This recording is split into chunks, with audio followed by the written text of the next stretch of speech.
Hello प्यारे साथियों, जय हिंद। कैसे हो आप सभी? उम्मीद है शानदार होंगे, ज़बरदस्त होंगे।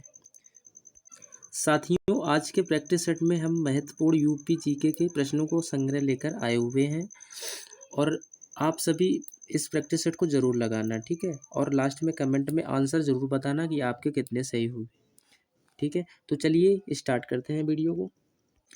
तो बात की जाए ये हमारे पहले क्वेश्चन की। पहला हमारा क्वेश्चन है, क्या है क्वेश्चन है, परहिया जनजाति निवास करती है, ठीक है। तो बात की जा रही है जो जनजाति है ये कहाँ पे निवास करती है। तो हमसे क्वेश्चन पूछा गया है, ये जनजाति कहाँ पे निवास। तो इस प्रश्न का सही जवाब क्या हो जाएगा, आप लोग कमेंट में बताना जरूर। तो बात की जाए बेटा पहरिया जनजाति की, तो ये कहाँ पे निवास करती है, तो ये अपना सोनभद्र आ जाएगा, ठीक है। क्या आ जाएगा? सोनभद्र। इस प्रश्न का सही जवाब हो जाएगा। अगर मैं आपसे पूछूं थारू जनजाति कहाँ निवास करती है, कौन सी जनजाति? थारू जनजाति। थारू जनजाति, ठीक है। अगर थारू जनजाति की बात आ रही है तो आप लोग बताएंगे कहाँ निवास करती है, ठीक है। एक प्रश्न और हो गया, चेरो जनजाति कहाँ पे निवास करती है, कौन सी जनजाति बेटा? चेरो जनजाति, ठीक है। चेरो जनजाति। तो इसके क्वेश्चन के आंसर जरूर देना, ठीक है।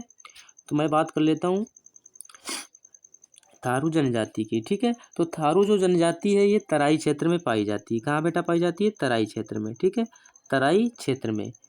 और सबसे बड़ी इम्पोर्टेंट बात ये है कि दीपावली को शोक के रूप में ये लोग मनाते हैं, ठीक है। कौन सी जनजाति दीपावली को शोक के रूप में मनाती है? तो वो थारी जनजाति है। अगर बात की जाए चेरो जनजाति की, तो ये हमारा सोनभद्र और वाराणसी क्षेत्र में आ जाते हैं। अगर एक और इम्पोर्टेंट बात की जाए कि जो हमारा एक खरवार जनजाति है, ठीक है। कौन सी जनजाति? खरवार जनजाति। यहीं पे लिख लेते हैं खरवार जनजाति, ठीक है। खरवार जनजाति बेटा ये कहाँ पे पाई जाती है? तो ये कहाँ पे पाई जाती है? तो ये हमारा सोनभद्र और मिर्ज़ापुर के क्षेत्र में पाई जाती है। कौन से? सोनभद्र और मिर्ज़ापुर। सोनभद्र एंड मिर्ज़ापुर, ठीक है। मिर्ज़ापुर। सबसे बड़ी इम्पोर्टेंट बात यहाँ पे आ जाती है, जो खरवार जनजाति है ना,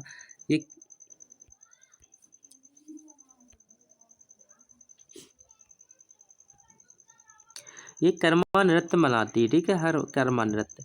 तो बात की जाए कर्मा नृत्य किस जनजाति द्वारा किया जाता है? खरवार जनजाति। और ये जो कर्मा नृत्य है ये फसल कटाई के समय किया जाता है, ठीक है। चलिए नेक्स्ट प्रश्न पे चलते हैं।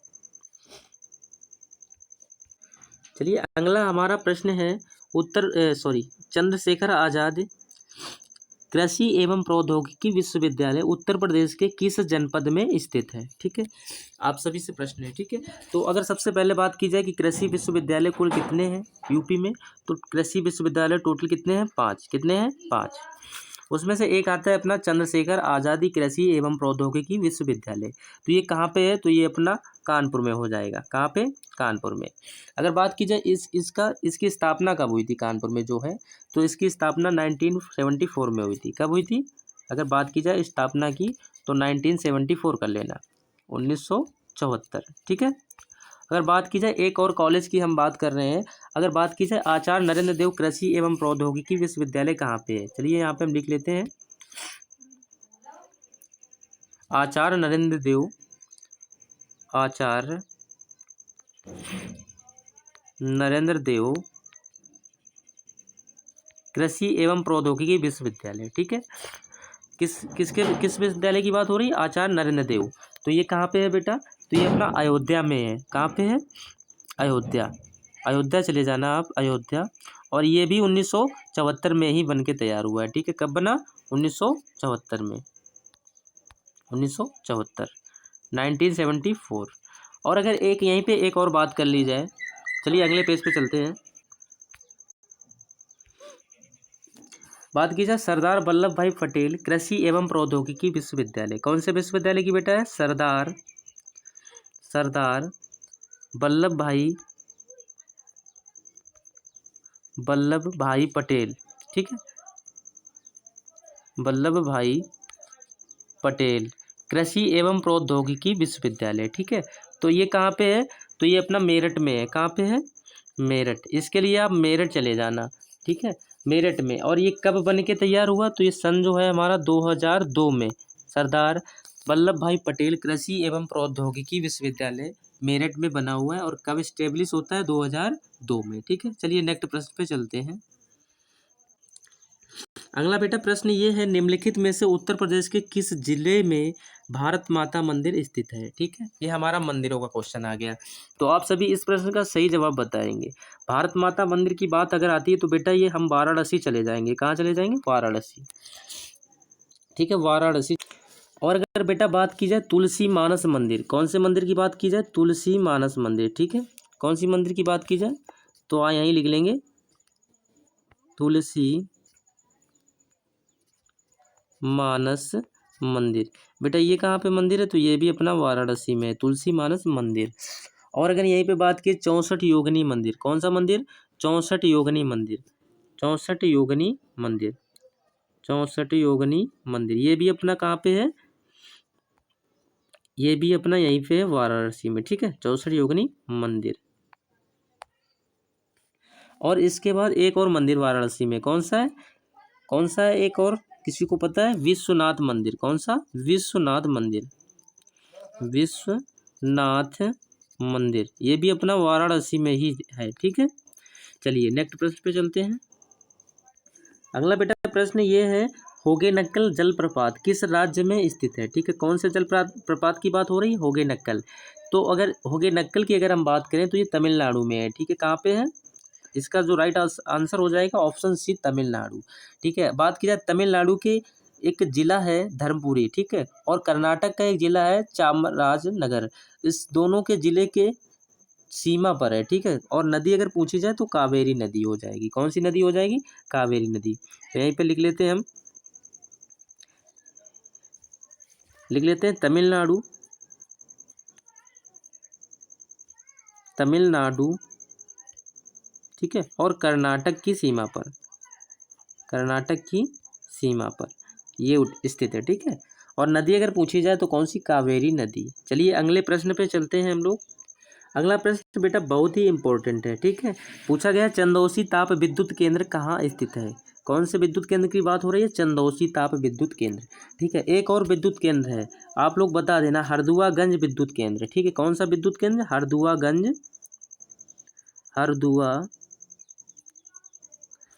हरदुआगंज विद्युत केंद्र। ठीक है, एक और विद्युत केंद्र बता देना आप लोग, सिंगरौली। कौन सा विद्युत केंद्र?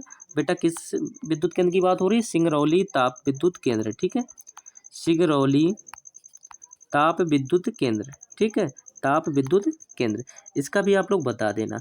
तो 5 नंबर प्रश्न का चंदौसी ताप विद्युत केंद्र जो है ये हमारा कहाँ पे हो जाएगा? तो इस प्रश्न का सही जवाब हमारा क्या हो जाएगा? मुरादाबाद। ठीक है, कहाँ पे? मुरादाबाद में। ये हमारा मुरादाबाद में है।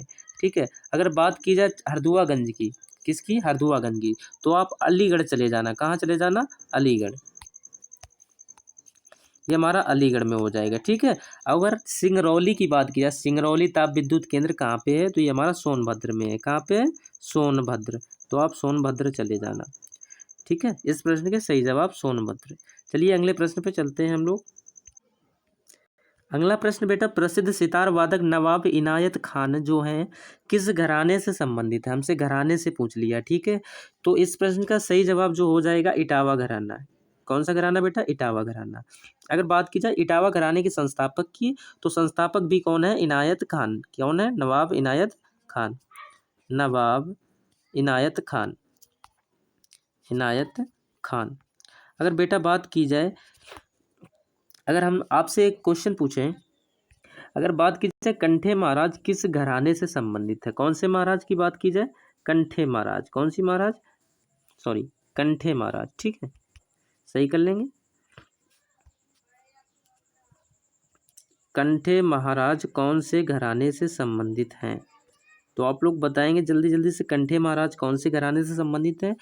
तो ये हमारा बनारस घराना हो जाएगा। कौन सा? बनारस घराना। ठीक है, बनारस घराना। चलिए बेटा अगले प्रश्न पे चलते हैं। तो अगला हमारा प्रश्न क्या है, देखिए, उत्तर प्रदेश के निम्नलिखित में से किस ऐतिहासिक मेले में हिंदू और मुस्लिम दोनों भाग लेते हैं? ठीक है, या आते हैं? तो क्या क्या होगा इस प्रश्न का सही जवाब? क्या नौचंदी का मेला, या बटेश्वर का मेला, या फुलडोला का मेला, या बाबरों का मेला? ठीक है, तो आप लोग कमेंट में आंसर ज़रूर बताएं। तो इसका जो राइट आंसर हो जाएगा, राइट आंसर जो हो जाएगा नौचंदी का मेला, ऑप्शन ए इसका बिल्कुल सही जवाब हो जाएगा। ठीक है, नौचंदी के मेले में नवरात्रि के समय होता है, तो इसमें हिंदू और मुस्लिम दोनों आते हैं। ठीक है, बात की जाए बटेश्वर मेला का, ये कहाँ पे आयोजित होता है, तो ये अपना आगरा में होता है। कहाँ पे? आगरा। चलिए अगला प्रश्न हमारा ये रहा स्क्रीन पर। बुंदेलखंड आर्थिक क्षेत्र में जनपदों की संख्या है। बात की जाए बुंदेलखंड आर्थिक क्षेत्र की, ठीक है, तो इसमें जनपदों की संख्या आप लोग जरूर बताएं कितनी है। 7 है। कितनी है? 7। जनपदों की संख्या कितनी है? 7 है। अब कौन कौन से हैं जनपदों की संख्या, तो सारे हम लोग लिख लेंगे। ठीक है, तो सबसे पहले हमारा जो आ जाएगा, क्या आ जाएगा? झांसी। ठीक है, झांसी। पहले हम झांसी चलेंगे, झांसी के बाद फिर हम आ जाएंगे कहाँ पे? जालौन। ठीक है, झांसी, जालौन, झांसी हो गया, जालौन हो गया, और हमारा फिर अगला आ जाएगा हमीरपुर। क्या आ जाएगा? हमीरपुर। हमीरपुर। इसके बाद हम हमीरपुर के बाद हम लोग चलेंगे ललितपुर। कहाँ चलेंगे? ललितपुर। ललितपुर। ठीक है, इसके बाद फिर हम कहाँ जाएंगे? ललितपुर के बाद हम लोग बांदा चलेंगे। बांदा। कहाँ पे? बांदा। बांदा के बाद हम लोग कहाँ पे आ जाएंगे? महोबा। बांदा, महोबा, और इसके बाद हम लोग कहाँ जाएंगे? चित्रकूट। कहाँ जाएंगे? चित्रकूट।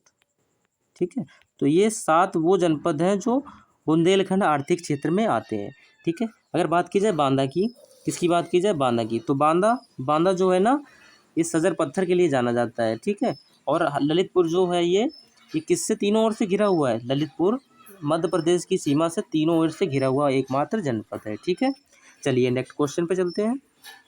तो बेटा अगला प्रश्न ये है हमारा, उत्तर प्रदेश को भारत के कितने राज्यों की सीमाएं स्पर्श करती हैं? ठीक है, बात की जाए यूपी की, तो अगर यूपी की बात की जाए तो भारत के 8 राज्य हैं जो उत्तर प्रदेश की सीमा को स्पर्श करते हैं, और एक केंद्र शासित प्रदेश है और एक देश है। ठीक है, तो वो 8 राज्य कौन कौन से हैं? पहले तो इस प्रश्न का सही जवाब क्या हो जाएगा? Option B 8। ठीक है, अब बात की जाए 8 राज्य हैं। ठीक है, भारत के 8 राज्य हैं, कौन कौन से? पहला हिमाचल प्रदेश है। ठीक है, हिमाचल प्रदेश। दूसरा कौन सा है? दूसरा अपना यूके हो गया, उत्तराखंड। उत्तराखंड। इसके बाद अपना हरियाणा हो गया, हरियाणा। फिर इसके बाद कौन सा आ जाएगा? राजस्थान। कौन सा आ जाएगा? राजस्थान। राजस्थान के बाद हमारा एमपी आ जाएगा, एमपी। मध्य प्रदेश। इसके बाद छत्तीसगढ़। ठीक है, कौन सा? छत्तीसगढ़। छत्तीसगढ़। और इसके बाद कौन सा आ जाएगा? मध्य प्रदेश, छत्तीसगढ़ और झारखंड और बिहार। ठीक है, झारखंड और बिहार। ये 8 जनपद, 8 होंगे, देखिए 1 2 3 4 5 6 7 8। ठीक है, ये वो 8 जनपद हैं, सॉरी 8 राज्य हैं जो हमारे उत्तर प्रदेश की सीमा को स्पर्श करते हैं। अब बात की जाए, एक यूटी भी स्पर्श करता है। कौन करता है? यूटी, केंद्र शासित प्रदेश। तो एक केंद्र शासित प्रदेश कौन सा है? अपना दिल्ली है। कौन सा है? दिल्ली। एक अपना केंद्र शासित प्रदेश दिल्ली यूपी की सीमा को स्पर्श करता है, और एक राज्य भी है। ठीक है, सॉरी एक देश भी है, देश। देश कौन सा है अपना? एक देश नेपाल है जो यूपी की सीमा को साझा करता है, स्पर्श करता है। ठीक है, नेपाल। तो इस प्रश्न का सही जवाब क्या था? Option B 8। ठीक है, चलिए हम अगले प्रश्न पे चलते हैं। ये रहा हमारा अगला प्रश्न, और ये हमारा इस प्रैक्टिस सेट का अंतिम प्रश्न है। ठीक है, तो प्रसिद्ध ठुमरी गायिका क्या नाम है? गिरिजा देवी का संबंध किस घराने से है? तो हमसे घराना पूछा गया है, किराना घराना से है, या फिर बनारस घराने से है, या इटावा घराना, या लखनऊ घराना। ठीक है, तो बात की जाए किस घराने से, तो इस प्रश्न का सही जवाब ऑप्शन बी बनारस घराना। कौन सा घराना? बनारस घराना। ठीक है, अगर बनारस घराने की हम बात करें कि बनारस जो घराना, इसके संस्थापक कौन है, फाउंडर कौन है, तो राम साहे जो है इस घराने के संस्थापक हैं। कौन से हैं? राम साहे। ठीक है, राम साहे इस घराने के संस्थापक हैं। और अगर बात की जाए बनारस घराने को, तो यह घराना जो है, ठीक है, ठुमरी तथा कत्थक, ठुमरी गायन के लिए, ठुमरी